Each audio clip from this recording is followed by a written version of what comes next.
Final hour OverDrive continues, brought to you by FanDuel. Bryan Hayes, the ODOOG, Jeff O'Neill, Jamie Noodles McLennan. Big night down at Scotiabank. The Raptors starting their season. We'll head down there in a few moments, catch up with Josh Lewenberg, a Raptors reporter.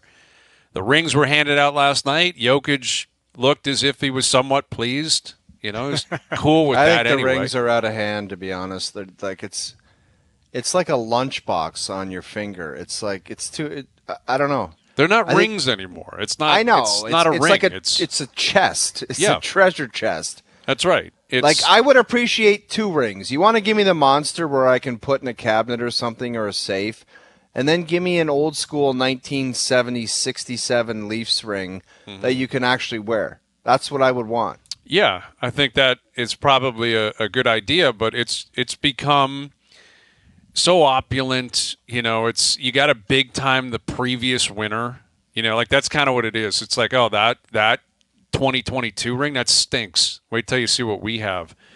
And it's kind of obnoxious, right? Like every I know, league but why not it. just make one that's normal and nice, like to say like, but I guess that's just the standard now. It's got to be outrageous, obnoxious. It's an art piece. It's an art piece. If the Leafs win the cup, you don't think the rings will be ridiculous? Of course they will be.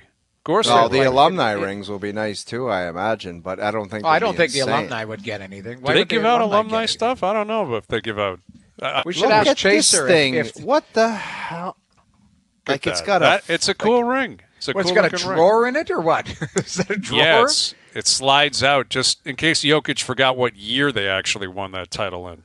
You know, you just got to remind some of the boys that. And I remember the Raptors, you know, won theirs. Remember they gave out all those replicas? I still have mine. It's somewhere downstairs, unless my kids threw it out, which is highly possible. But I remember talking to a buddy of mine who worked at MLSC about like the different levels of rings. It's like the Pentagon, you know, like the players, the owners, the coaches, the management. They got like the one ring, the ring. Right. And then there was like a second level of rings, and then a third level of rings. It kept going. So you're telling me the guy that sells hot dogs just gets a bubble gum ring? Yeah, I think so. That's kind of what I'm telling you. Like if you were associated with the team, you know, like I wonder what the mascot would have. What level would the mascot get of a ring? A ring.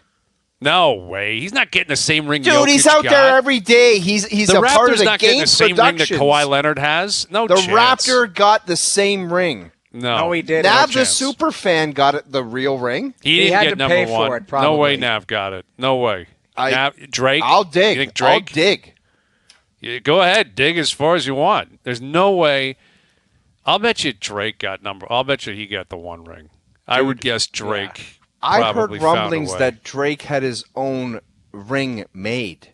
Yeah, actually, that's true. Because I think he was sour that he got squeezed. He was sour. There was something to do with one of the jewelers or the jeweler that had the idea, and Drake got pissy and he said, I'll make my... I don't know if this I think he did make his own one. I heard rumblings that Drake made his own ring because he got pissy. Yeah, he was bent out of shape about, allegedly. The team, he wanted someone else to use it or create the ring, and they went with someone else. Well, allegedly. He tried to stick his nose in, and they were like, "You're lucky to get a ring because you're an ambassador." And right, so we don't know any of this. We don't know if that's true. This is OverDrive TMZ right now. Well, that's why I'm just allegations. Yeah, we're now carving him for what he's allegedly done. Because you know why? I guarantee you, we did hear these stories. They after that happened, I'm pretty sure now it's drawing back the memories. Like Drake was pissed about the ring, something about the ring, so he's like, the hell with it. I'm rich enough, I'll just get my own. And I think Nav, the super fan, got a ring, but he had to pay for it. MLSC's not writing him how much are those rings worth? I'll bet you a casual $100 that Nav didn't pay for that. I think they gave if he had to pay full price, I don't think they sell the real ones. Like you got to keep the exclusivity tag going. You can't just be selling any ring that you have that has serious value to it, like in terms of sentimental value. But I would think they're worth $75,000, $100,000, $200,000. I don't know, $250,000 each ring. Like, let's say they made 30 A rings, like the ring, 30 of them. Right. They probably spent, I don't know, $10 million on those rings? Something like that. Absolutely. Yeah, it's probably a lot of money. Anyway, so, and Denver looked good again last night. LeBron, he played his 28 minutes, and apparently that's going to be a thing until LeBron decides it's not anymore. Because, LeBron eventually will say, screw this, we've lost 5 in a row, I'm playing 40 minutes tonight. Because I can't trust Anthony Davis, or I can't trust our depth players or whatever. Right. And Kevin Durant back in the Bay Area for the first time since he left Golden State. That and seems I found that weird interesting. that was his first time back there. I know. Well, because of injuries and when he got traded and, like he blew his Achilles out again, right? He missed another full year. And then COVID, I'm sure, factored in. I guess it would have. COVID, they did the bubble year or whatever, where he wouldn't have been there in front of fans anyway. And they were talking about that last night, like a lot during the pregame. Like, there's 3 years there, and, it was so cool, and they won their titles in 17 and 18, and I don't think they ever mentioned the Raptors. Like, I didn't hear it. Like, the one time they didn't win with KD, albeit he was injured, was against the Raptors. And it's funny how that just kind of stayed out of the whole story. Nobody's bringing that up. No one's gonna say, "Oh yeah," but it happened. Hat tip to the Raps for that one. It's a part of the script, though, is my point. Like, it's, hey, KD's back, and he won 2 MVP, 2 Finals MVPs, you know and how the that greatest. deal goes. They'll purposely avoid that, and a part of the script or not, they'll just drive right over that and be like, yeah, which they did, which they effectively did last night. But yeah, it was it's been a wild week in sports, and we saw this earlier. Dusty Baker has officially announced his retirement. And Dusty, man, that guy stepped in. Remember how big of a circus Houston was? Yes. When A.J. Hinch got fired and got basically kicked out. He got suspended and kicked out. Management was all booted out for all the scandal of the cheating and stuff. And here comes Dusty, who everyone loves, just good guy Dusty Baker. Yeah. Goes down there, goes to the ALCS every year, wins a World Series. And now he's retiring. That's a great career. It's an incredible career. Hall of Fame career for Dusty Absolutely. Baker. Very well liked, and he was the right guy for that job, given the mountain that they had to climb. Basically, like it was a PR nightmare, disaster, disaster. Every night. I think there's one more in old Dusty. I think that when they bring in the old school veteran to get the team over the top, just like Daryl did in Los Angeles, I think somebody might call him and say, like, Lou Brown style, any interest, Dusty? Mm-hmm. And he'll be chewing on the toothpick, and he might just say yes. Yeah, he might. Well, he's a winner. Would the Jays come sniffing, or they're, I don't think so. I mean, anything's possible, but that would be such a deviation from how they operate, right? Like, John Schneider's a young guy, young manager. They have Mattingly here to play that role of the kind of grizzled veteran who's been around the game forever. But, yeah, we'll see. Dusty Baker, he can call his own shots, right? And you're right. Feels like a Hall of Fame career. I saw Cito Gaston is also on the the Eras Committee ballot now with a bunch of other, great players and managers of the past. I think Lou Pinella's on there, among others. But, Cito, you win back-to-back championships. You're making a pretty good case, right? Like, you win 2 titles in any respective sport. I think that's worthy of recognition, personally. He had a great run in Toronto. So I'm rooting for that. I'm sure I can speak for all Blue Jay fans when I say it. Yeah. Raptors tipping off their season down at Scotiabank. You've got the Minnesota Timberwolves in town tonight, so Anthony Edwards, Karl Anthony Towns. But it is the Darko Rajakovic show now, and everything's positive. Everything's optimistic. We had Darko on yesterday. He continued with that theme. He said if it were up to him, he'd play all 15 players every game. It's how much he loves his team. I think that changes about 3 minutes into the game tonight. Let's head down to the stadium where, again, the Raptors are starting their season tonight. Here's Josh Lewenberg, our TSN Raptors reporter. How are we feeling, Josh? What kind of buzz are we expecting in the building tonight? I was just saying, it's buzzy, probably buzzier than it's going to be here in a few weeks from now. But yeah, there's positivity, and if nothing else, as you guys mentioned, Darko is positive. Which, I mean, listen, that's exactly what this team needs this year, coming off of the season that was last year, and Nick Nurse. There was just I mean, we've talked about it at length. It's hard to really put your finger on what went wrong last year. I mean, it was probably a lot of things that went wrong last year, but there was just something that seemed off about this team throughout, but especially towards the end of the year. Like, they did not look right. The vibes were not good. The chemistry was not good. There was a whole lot of negativity going on, and we might end up in that exact same boat as you mentioned. I think it's going to take longer than 3 minutes, but in a few weeks from now, in a few months from now, if things aren't going well, if this new system isn't really clicking in the way that Darko expects it to, if the losses are piling up, I mean, that's when it's hard to maintain that level of positivity. But for now, I can say this, having spent the last few weeks with this team, having spent a week with them in Vancouver over training camp, they like each other for now. And yeah, that's more than I could say about the team last year. So, J-Lou, you're heading into this season. How are you approaching this? Do you see the end of the line, the end of the season? Like, do you already know where your head's going to be at? Do you know where the team's going to be at? And you're going to be like, this is basically what I expected. Is there potential surprises for you where they could go somewhere that maybe you didn't think? Or is it all pretty simple? You know where you're going at the finish line. You know what it's going to be. I mean, I hate to say this because it really does suck the fun out of it a little bit, but I don't think there's that wide of a range of outcomes this year. In the past, there has been. Like, I remember, I think, being on with you guys in years past on opening night and saying, oh, there's a huge range of outcomes. They could be this, they could be that, they could be this. Like, I mean, they could be a few games above 500. They could be a few games below 500. I do think, like, the 36.5 over-under in Vegas right now, like, if I'm betting, I'm hammering the over, and that's not because I think they're going to be a great team or even a good team, but I do think they're going to be an average team. I think the 36.5 bakes in the very unlikely possibility when we're talking about potential outcomes that at some point this season, the front office could decide, all right, we've had enough of this group. We're moving some pieces, selling off some pieces, and we'll call that the tank scenario. But listen, like, we were talking about that at the trade deadline. We were talking about that potentially during the off season. Masai Ujiri has been very clear in his actions, in his words publicly. I've had conversations with him privately. He is very reluctant to hit the rebuild button. Maybe he should, but he won't, like, unless something really goes wrong here, and that's possible, right? Like, maybe injuries hit, maybe things really go poorly over the first few months. Maybe they get the sense that some of these pending free agents are going to leave, or they just say, like, we don't want to spend the money on some of these guys at what their market expected cost is, and they move those guys for something rather than losing them for nothing. So I think that's where you get the 36.5, but there's not much incentive, I don't think, right now for them to completely pull the plug on this season, if for no other reason than they don't have their pick.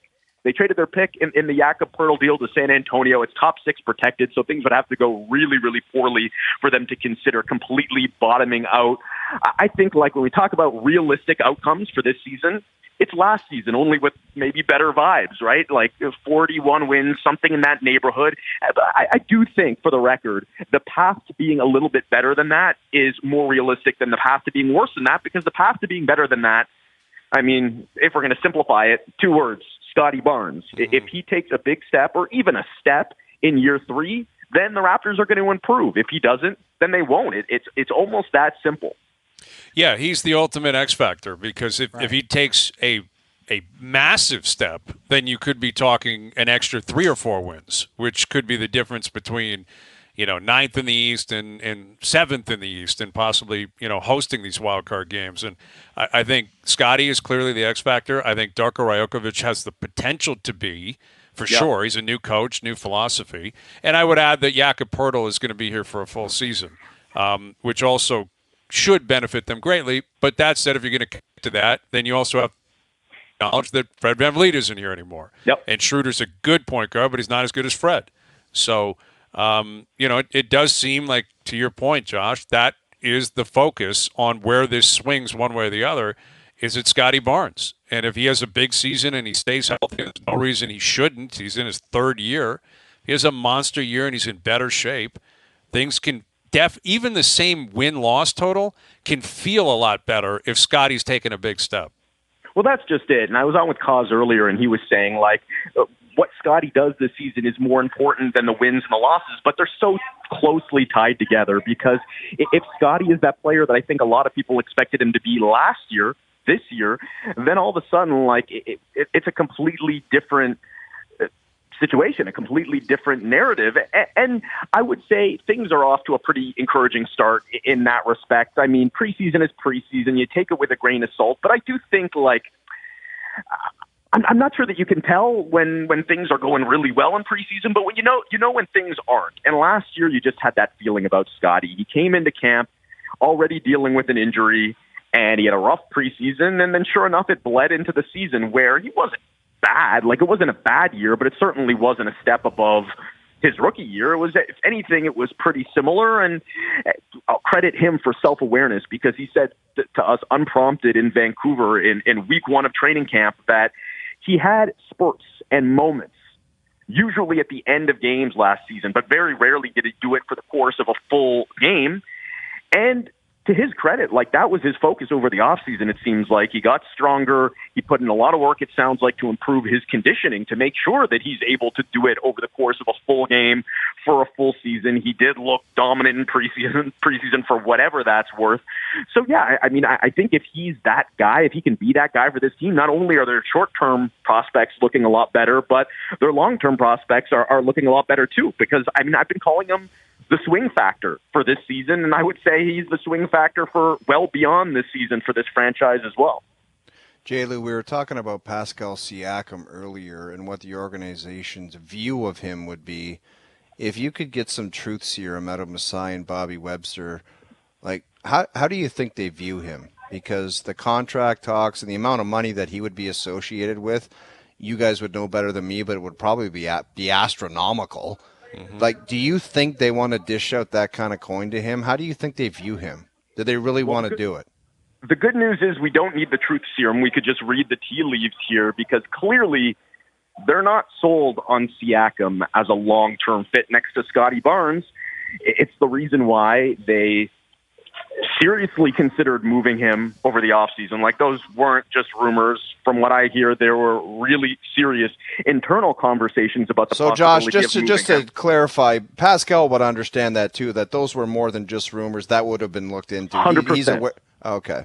100%. He's aware of it. He's also aware of the fact that they have not offered him a contract extension, which, like, that is an unusual tactic, an approach to take with a player who's supposed to be your best player, right? Like, Masai has made it very clear, I mean, even publicly on media day, that they're going to take a wait-and-see approach, not just with Siakam, but with all of these pending free agents. They want to see how these guys look in the new system under the new coach before making long-term commitments, which is all well and good. But again, if you're Siakam, you're saying to yourself, well, I was the second leading scorer on a championship team. I'm a 2-time All-Star, 2-time All-NBA. What more do I need to prove? So certainly he sees the writing on the wall, and he can't be happy about this. I know that he's not. I know that he's questioning his fit and his spot on this team long-term, as he should. But I mean, credit to him, because there are a lot of people around, a lot of players around the NBA. We see them every year who, whether they're playing for a contract, they're not happy with the team that they're on, not happy with their situation. What do? They throw a very public tantrum and refuse to play or refuse to show up or whatever it is. And you wouldn't know.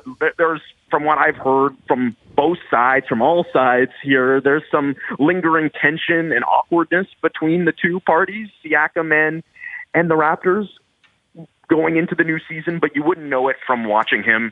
I mean, he's been a complete pro in training camp. He's putting in his usual work and spending time with his teammates, and seems to really be embracing this opportunity to do something a little bit different in his career. Like, the last few years, he's been very ball dominant, a lot of isolation. This year, they're saying, okay, well, we're going to use you off the ball. We're going to do some things different. And if anything, like, his numbers might come down. His minutes certainly seem like they're going to come down, and that's not good news for a guy who's playing for a new contract. But, I mean, I think he gets it. Like, he understands that if he does what he's supposed to do, he has another great season. If somehow this system does work and they win games and he's at the forefront of it, he's going to make his money, whether it's here or somewhere else. But it does look, for the first time in a while, that it might actually be somewhere else, because I'm not sure that the Raptors, again, are sold on him being here long-term, which is why they haven't signed him to the extension. Because, guys, once they sign him to that extension, he's not eligible to be traded for 6 months. So I think that has a lot to do with the fact that they haven't offered it. Who's to say that he would even sign it at this point? But I think the biggest surprise is that they haven't even offered it. They've been around this guy long enough, Josh. I've been around pro sports my whole adult life. Executives speak when they say they want to take the wait-and-see approach. That means they don't believe the guy's a killer and they don't want to give him the money. That's exactly what that means. Yep. No, hard to argue with that. Yeah, and I guess things could change with Darko Rajakovic, but Darko's Mr. Positive and Mr. Optimistic. So, is he going to drive home a killer instinct between now and the end of the year? I don't know. I think the question is, okay, you've defined Siakam, whether it's accurate or not. I agree with your assessment. In terms of how a front office would perceive him. I don't have my own assessment, Hayes. I'm just telling you, I know what they think of him. Exactly. This deep into his career. He's not a rookie. Right. He's been in the league a long time. Drafted, developed. They know everything they need to know about him. Everything. There are very few players in the league that a front office has more info on than Masai Ujiri on Pascal Siakam. Yes. Maybe a handful around the league. Maybe less. They know exactly who he is. The question is, Scott, is what is Scotty Barnes, right? Like, I don't know if they have that answer, Josh. They know his talent, they know his makeup, but if we're talking a killer instinct, Pat Bev's talking killer instinct. I would suggest that Scotty's probably going to find a little bit of that himself, right? And it's only year 3, but if this is going to be his team, then it's expected that he has that DNA as well. And listen, this is a great point that you make, and one that I haven't really thought of is that, because Scottie Barnes is so unique as a player, which is great. And Pascal Siakam is so unique as a player, which is great. But because they're so unique as players, it makes it really tough to determine how you build around those guys. And they haven't figured it out yet. Like Siakam, when he was the number 2 or number 3 on a championship team, fine, you're not building around him. But once he's your guy, then it's like, okay, how do you put pieces around them to bring out the best in them? Or in this case, can you pair them together and have them bring out the best in each other? And I wouldn't say definitively that we know that they can't do that, but we certainly don't know that they can. Yeah, they've got to figure these things out. And I keep saying, the clock is ticking. It's a risky game to play. I agree with you. I think your read on the front office and how they view Siakam or their questions about Siakam are probably right. But the longer you wait here, I mean, first of all, oh my God, where do we even start with the risks? What if he ends up making All-NBA again this year and then costs them more money in free agency next year just because you didn't want to offer him the extension?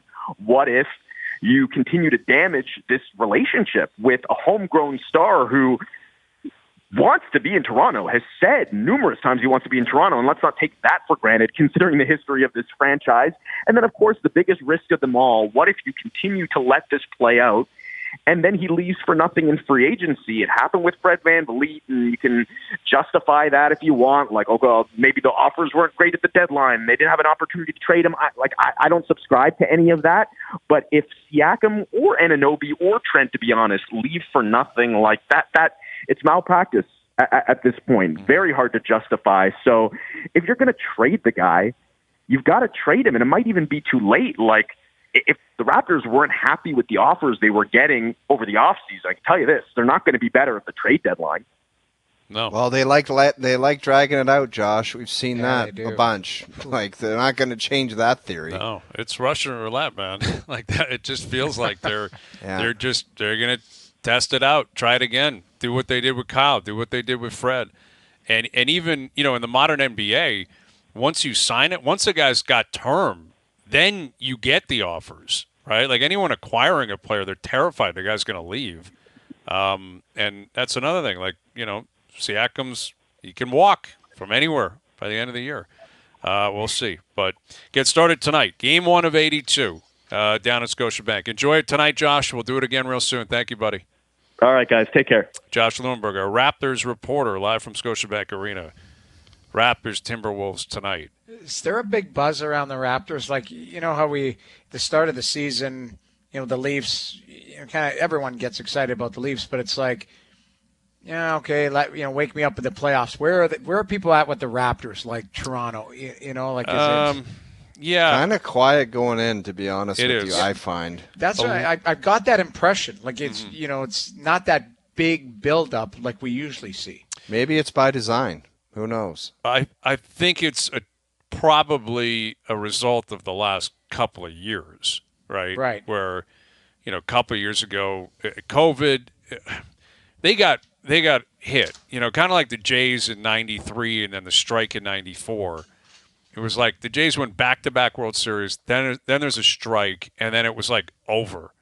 And with the Raptors, they win in 19. They're the second best team in the NBA in 2020. Then COVID hits, and it was like they just disappeared. Going to the bubble, they play in Tampa for a year. They come back. They're not that good. Last year they were ninth in the East. They blew, what was it, an 18-point lead against Chicago. It's been deflating the last couple of years, right. And they haven't done enough to improve. So even your most eternal optimist understands it could be a challenging year. Maybe they're just mediocre, like Josh said.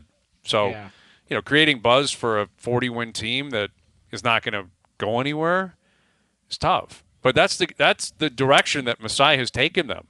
Because if they bottomed out and they let's say they bottomed out and they picked Scoot Henderson or something and they got the third pick. Well, now you got Scoot and Scotty, and that's the story. Yeah, you're going to lose 1 million games this year, but you got two studs, and that's what we want to see play.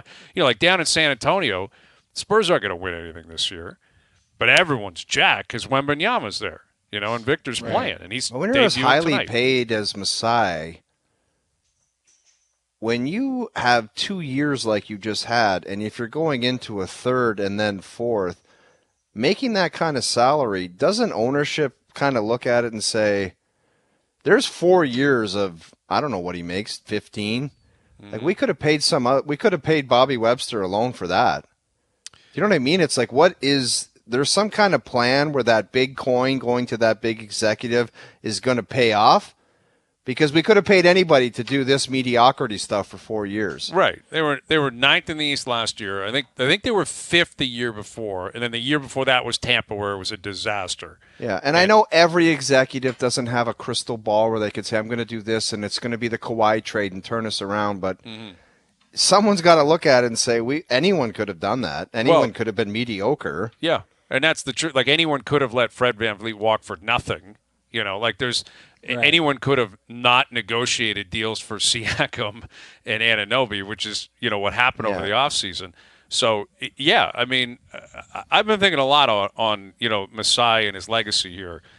And right now it seems like a no-plan, which is scary for everyone. It is very difficult to get a read on. But I have too much belief in the guy to believe that that's true.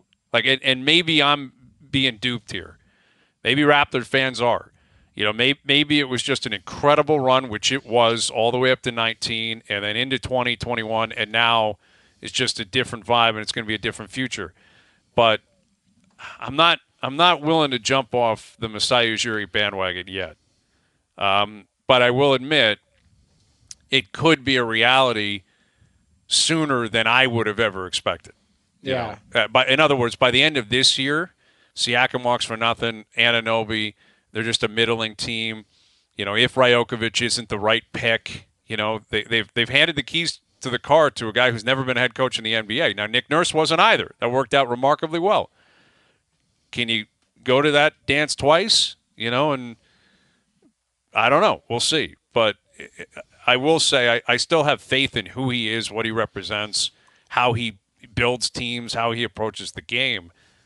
But 3 or 4 years ago, it felt like that would be, in perpetuity almost. Like the next decade, you were going to cruise with this guy being the king. Mm-hmm. I will say the expiration date, which comes for everybody, go talk to Bill Belichick about that in New England. Yeah, and that was through 2 transactions. He fired Dwayne Casey to bring in Nick Nurse because he didn't think Dwayne was a guy that could get them over the hump, and he made the trade for Kawhi.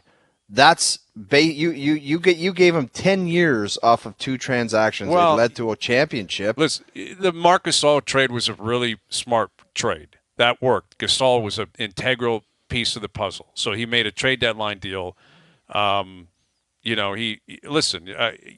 that ultimately is the way it plays out. Let's not forget Danny Green was thrown into that Kawhi deal too, and Danny Green factored in. So I think it was more than just those two. Hazy, I'm not trying to grill you. I'm just being a fan. That's all. No, I understand. Asking questions that a fan would ask. I don't think that's fair to Masai to just say, like, because he was the guy that was here before. No right? kidding. Like, I'll give you another I'm example. not saying I can't stand the guy. I think the average fan would be thinking, man, this guy makes all that coin. Like, it doesn't have to be the Kawhi. The plan is tough to figure out. Yeah, it's the no plan. Yeah, right now I can't argue against that. I don't know what it is. That's right. I have no idea. I don't know. Like, I knew, like, I wasn't sitting there waiting for them to acquire Kawhi Leonard. No. Don't get me wrong. No. But when and it happened, GM I was or like, an executive, I'm not surprised. yeah, they don't owe it to the fan base to say, this is our plan. Right. The New York Rangers did it. The Ottawa Senators did it and laid it out and said, we are rebuilt. But you don't really hear from them. What is the plan? What do you want to be? What do you think you are? Yeah. Where do you want to be in 2 years? No one knows any of that. No. At this point, it's very difficult to get a read on that. Yeah, no question. No question. But he has done it before. You know, you mentioned the Kawhi and the Nurse thing. He was the guy that was the GM of the team for a long time prior to that, right? Like it wasn't like when Brian Burke showed up in Anaheim and just pulled off the Pronger deal and was like, all right, there we go. It was like that was Murray's team before that. You know, this was Masai's team before Kawhi got here, before Nurse got here. Yeah, that's 4 years ago. That's 4 years ago. And, you know, Vegas is saying they're going to win 36 games. That's not it's not overly positive, man. It's not. And I don't know what they're going to be in the future. And I'm not saying I won't ever get to a point where I say, you know, he's lost his fastball or Masai let this just completely rot and it's in a really bad place and someone else has to come in and clean it up. That could happen. But I'm not there yet when it comes to Masai Ujiri. But I can't tell you what his plan is because I don't think anyone knows it. And the concern is if he doesn't really know it, then you're in trouble. Yeah. Then you're in He trouble. better know it. He better know it. Yeah, he better know it. He absolutely better know it. All right, Canada's largest demo club sale is back at Golf Town to celebrate. Listen to First Up and OverDrive this Friday for your chance to win a $500 Golf Town gift card. Plus, follow us on Instagram at TSN1050 on Instagram for more chances to win. Golf Town's demo club sale is your chance to save up to 40% on gently used demo clubs from top brands like TaylorMade, Ping, Callaway, Cobra, Mizuno, and more. Early online access begins November 2nd at noon at golftown.com. Then on November 4th, the event moves in-store only at all locations. Details, of course, at golftown.com. Best bets still to come. Gerry's After Dark. OverDrive continues. TSN 1050 and on TSN 2. All right, Gerry's After Dark coming up. Our best bets brought to you by FanDuel as well. Some news items coming across the wire here. I should point out quickly, my wife has asked me why I'm using our car as a prop for the ODOOG tomorrow. What's the opposite of the Fast and the Furious? Because that's what it'll be tomorrow. You driving around Agincourt in the Volkswagen Golf that is still in our possession. Is it yours or like is it hers or no, yours? It's ours. It's ours. I know, but who bought it when you were single? You? I did. It was my car, I don't know, 13 years ago or something. It's dude, you were. You went onto the lot. I lived in the city. I need that. No, but you needed some heat. That's not the heat you need down there. I know. In retrospect, I probably should have gone a different direction. I guarantee this is. There are kids nowadays who buy that car and then they'll spend $10,000 souping it up instead of just buying a better vehicle. Right. Like, that's you know, true. they lower it, they get the low-profile tires, they get these exhaust systems that are noisy. Like, and let's get a better car. Yeah. That's the way I would say. That's one way to do it. You're right. It was a city car, man. I was driving around the city. I didn't want, I wasn't looking for a truck at that point or. Why do you still have it? Like, because it's still in good shape. And is that your second car? Yeah, we use it from time to time. Okay. It's still, like, so you have your truck that I see you in, and that's your second car, the go-kart. It's still in use. I think you have 3 vehicles. It's still. I'm not getting into all this. I'm bringing. If that's the your prop third car, tomorrow. it's not a Ferrari. Get rid of it. I'm bringing in the prop car tomorrow. Okay, and I will post it on my Instagram account. Dude, I'm going to do it. We'll go this live is what on I'm Insta. I'm going to do a Dukes of Hazzard around the corner and just squeal it right into that spot right in front of that door. Well, if I can get out of it. Live on Instagram. I can get out of it. The other thing, too, is, paint a picture of, because you probably went through some body type changes throughout. Dude. Like, how did that thing go when you were that thing has out seen of more a chicken parm sandwich. Like, how many chicken parm wrappers are underneath the seat? There's probably some still there from places that don't even exist anymore. I told you there was a spot at Yonge and Lawrence I used to hit southbound on Yonge when we were. Oh man, it made the best chicken parm. Best chicken parm. 2-pack. One would be gone by Sporting Life, and the second would be kind of on its way by Eglinton, basically. And this place was a few blocks north of Lawrence. That's how good it was. Yeah, there's a lot of rappers have rolled through this spot. A lot of them, and there may still be some shrapnel kicking around. We'll find out tomorrow. All right. Yeah. We'll check. I'll do an Instagram live like that rapper Blueface at the Rams game last weekend. Did you see that? Yeah. What was see he that doing? guy in the money? He was in a private suite with like strippers, I guess. And he was throwing money everywhere.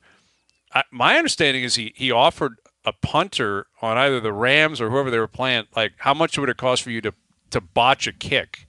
Like, basically, I'll pay you money to botch a kick. And then after all of it, he proposed to his girlfriend.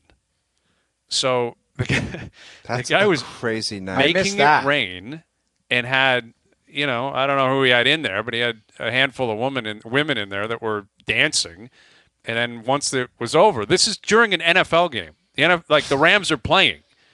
Then he proposed to his girlfriend. So it turned into some like romantic Dude, he could have shot episode. some video or something. Yeah, I'll tell you what, he didn't one-up what happened down in Florida with Kodak Black or whatever that guy's name is. This one one-up. I'm telling you, dude, this was a one-up. Close. This is a one-up. Check it out. Oh, he was one-upping those moves? I think it's a one-up. I think it's a one. Noodles, you've seen both. Full breakdown. I mean, the Kodak Black, that guy was, it looked like he was. It looked, and again, he didn't, and they proved that he wasn't having intercourse, but it looked like he was. Intercourse. That's fair. Doogie, for the come on radio. the mic. We're gonna teach you some life lessons today.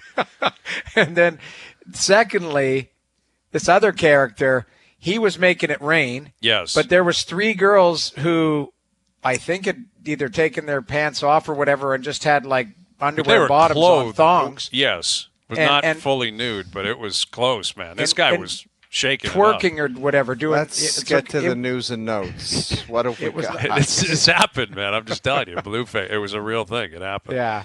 All right, couple things. One, Chris Johnston tweeting out. It sounds like the centralized NHL draft is happening. Like it's going to happen. In other words, basically what the NFL's been doing forever. That means, Gerry doesn't have to share the stage with anyone but the prospects and the draftees, and the 32 clubs will stay home. And it'll be a media-driven event. There will be – what this means is also you're opening the door, and this is fine. Believe me, I'm not suggesting this is a bad thing. It's just a reality. Someone's getting left in the green room. You're gonna invite a kid out who's like, yeah, I'll accept that, and you're gonna get to pick 32, and he's gonna be the only one in there, and he's not gonna get drafted, and that's gonna happen because when you're up in the stands, no one knows, right? There's 4 or 5 rounds of players up there, family members, all that kind of stuff. They got to do what they got to do, and they want it, but I always thought the scouts that fly around all year and do a lot of grunt work, it's kind of like their time to shine. You know what I mean? Yeah. Like they're at the table and they get a new suit for it. And the Coyotes, everybody gets a suit. But it was kind of their little day where it's like you feel like you're being recognized. I don't know. I guess I just got used to the NHL draft, the format with all the tables, all the teams. And I think the scouts and other people that would never really be front and center enjoyed being there. But I guess it's a quick turnaround with free agency, and they just said, screw it. Yeah, and even just the shots of the players walking down the stairs, like that's always been the NHL draft. You get up, you hug your parents, your brothers, your sisters, you say hi to your buddies walking down the stairs or whatever. You make the walk up. There's 1 million people up on stage. Like it was a very unique production. And under this format, no one from the team will be there. That's my understanding. Yeah, they're all going to stay at home. Well, it's money too. Like think of how much money you spend flying everybody in, hotels, per diem, everything.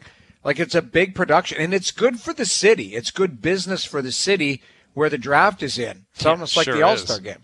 But people hit the town. You know how many before and scouts are after. pissed? They're going to be like, they had another guy that was scouting and be like, yeah, we're getting hammered at the draft again. No, or not. Exactly. That's what I always thought of it is, you get through with your scouting reports and meetings, and then it's like, all right, where are we going for dinner? In Chicago, in Vegas, in New York, in Florida. Now, that's not going to happen. And as for the NBA, it looks like they're going back to East versus West for the All-Star game. I don't think that really makes a difference, but, in terms of the drafting, and they've tried that. I think they're still working out, how they're going to make that happen. But East versus West, I don't know why that was such a priority for Adam Silver, but it just feels like these are the kind of things that pop up, and they're like, yeah, sure, why not? And then in 5 years, they'll change it again anyway.